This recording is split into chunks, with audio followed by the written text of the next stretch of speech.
Sudarlun Universitas Islam Kebangsaan Indonesia atau UNIKI Blangbladeh Jempa Biren kini sudah memiliki fasilitas rumah susun mahasiswa atau rusunawa. Bangunan 3 tingkat tersebut dalam kompleks kampus UNIKI ini memiliki 60 kamar dengan kapasitas 240 mahasiswa serta berbagai fasilitas setara hotel berbintang.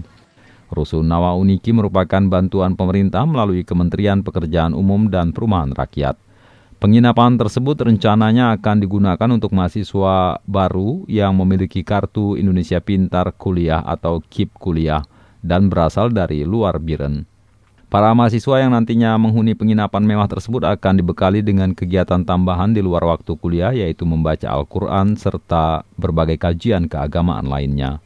UNIKI Biren berada di Jalan Banda Aceh Medan, kawasan Blangbladeh Biren, Provinsi Aceh.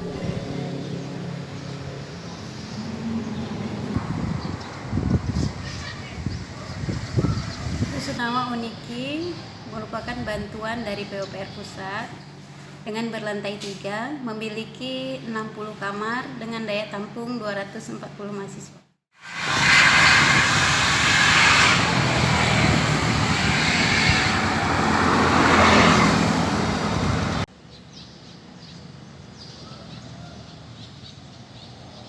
Dari Biren Yusmandin Idris, Serambion TV.